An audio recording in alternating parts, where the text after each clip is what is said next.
بسم الله الرحمن الرحيم. فيديو سريع كده قبل مباراة الزمالك وبلوزداد، اللي انا شايفه ان ده ماتش محوري في الموسم.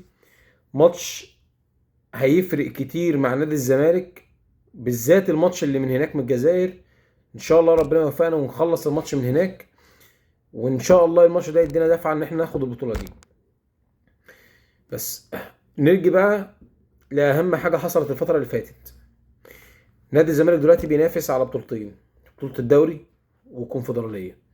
الأولوية إن شاء الله الأولوية للدوري، اللي الإعلام كله عمال ينايم في جمهور نادي الزمالك، اللي الناس كلها عمالة تقول لك نادي الزمالك خلاص خد الدوري. إحنا ما خدناش الدوري لسه فاضل 5 ماتشات كؤوس، كل ماتش بكاس، منهم ماتشين مع المنافسين المباشرين بتوعك سواء بيراميدز أو الأهلي.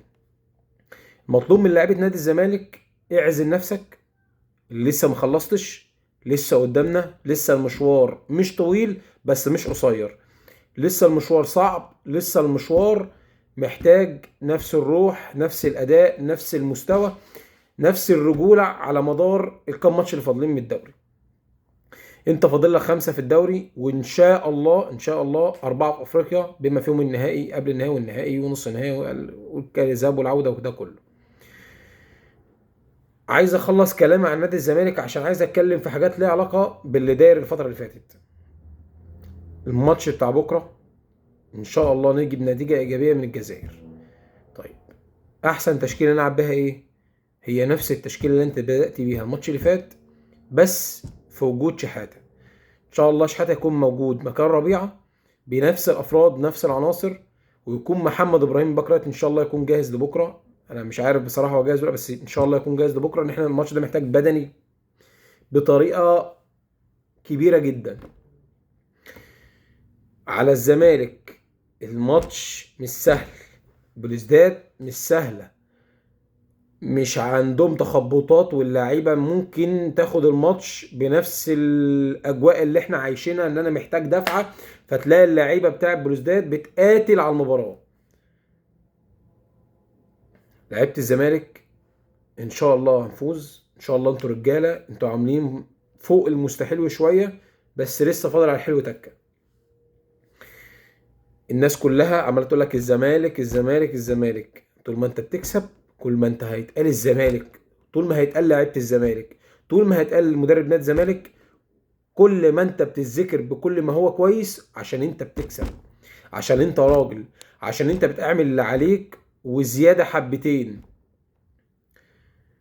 الماتش بتاع بكره ان شاء الله مش مستحمل اي اخطاء، ان شاء الله ربنا يطلعه سليم 100%. نيجي بقى باللي داير في الدوري واللي حاصل في الدوري، وازاي النادي الاهلي يتعادل او يخسر نقط او يحط في مجال اللي هو الاوضاع التحكيميه. دلوقتي هم طالعين في نغمه احنا اتظلمنا، اهو احنا مش نادي الدوله، اهو احنا بنظلم، اهو وفتحوا مناحه. خساراتهم وفوزك بتأزم لهم الدنيا، خساراتهم وفوزك بتعمل لهم مشاكل، خساراتهم وفوزك بتحط عليهم ضغط هم عمرهم ما كانوا محطوطين فيه.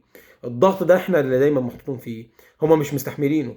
الزمالك والجمهور يقدروا يستحملوا كل ده، لان احنا حبنا للكيان، حبنا لنادي الزمالك، مش متعلقين بلعيبه ولا بافراد. لا عندنا واحد بنقلهه استغفر الله العظيم، ولا بنعصمه من الخطأ، ولا احنا ادارتنا لما بتعمل حاجه غلط بنغمي عينينا ونقول ما شفناش. عندنا مشاكل، عندنا مشاكل. اللي احنا فيه ده مش قاعده، اللي احنا فيه ده مش قاعده. بس ان شاء الله ربنا هيكرمنا وهنكسب عشان النيه صافيه لوجه الله. ثانيا وده الاهم، لكل من هو مربوط فرقة الكورة في نادي الزمالك، الفرقة دي لازم تتقفل الفترة الجاية عن كل العوامل الخارجية من إعلام. من ضمن القرارات الكويسة اللي في موضوع الإعلام إن أنت منعت اللعيبة من ظهور إعلاميا، ودي حاجة كويسة جدا. نتيجة ماتش المصري حاجة مبهرة، حاجة هتخلي الفرق كلها الفترة الجاية هتنزل قدامك خايفة. الزمالك ما بيعرفش يلعب، والفرق اللي قدامه لا عاملة جيم مقفول او بتلعب على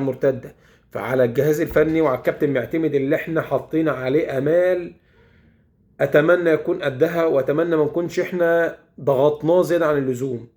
كابتن معتمد، انت برنس. انت ربنا بيكافئك عشان انت سالك لوجه الله. انت ربنا بيكافئك عشان انت بتحاول تشتغل في المتاح وبتعمل اللي عليك وزياده. احنا مش طالبين منك اكتر من كده. اعمل اللي عليك وزياده، وايا كان القرار.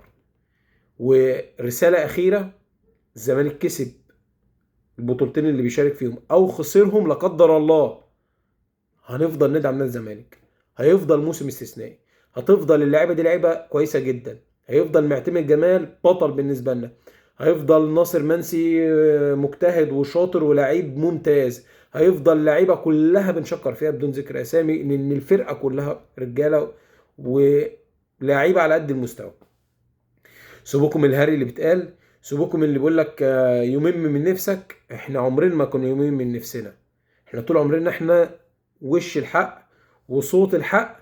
وعمرنا ما عيطنا من الحكام لما اتفاجئنا ان هم مش بيجاملونا. احنا كده كده عارفين اللي فيها، مش متفاجئين. يعني احنا ان هم متفاجئين الصدمه اللي هم فيها ديت عشان هم متفاجئين ان في حاجه اتحسبت صح، بغض النظر ضربه الجزاء صح او غلط. ضربه الجزاء دي ما اتحسبتلكش في ماتشين السنه دي في الدوري بنفس الصوره بنفس المنظر بنفس كل حاجه، وهي نفس ضربه الجزاء اتحسبت على الزمالك. فاللي حق يشتكي هو انا مش انت. ربنا يكمل علينا بالستر. ربنا يعقل لعيبتنا ويخليهم على قد المستوى. الدنيا في الجزيره مش بخير، ويا رب تفضل دايما من تدهور لتدهور لتدهور، لديون، لقواضي، لوقف، لمشاكل الدنيا والاخر. ربنا ما يهنيهم على بطوله ان شاء الله. ربنا يبارك له. نركز مع نفسينا عشان اخر الموسم نقف فوق الجبل ونحط رايه الزمالك على قمه الجبل ونقول: احنا الزمالك، احنا التاريخ، احنا الزمالك، احنا الجمهور، احنا الزمالك، احنا الوش المقابل للفساد والقرف. احنا الزمالك اللي في ظل الظروف والمشاكل ووجع القلب اللي احنا فيه لسه موجودين في الصورة. احنا الزمالك. انتوا مين؟ السلام عليكم.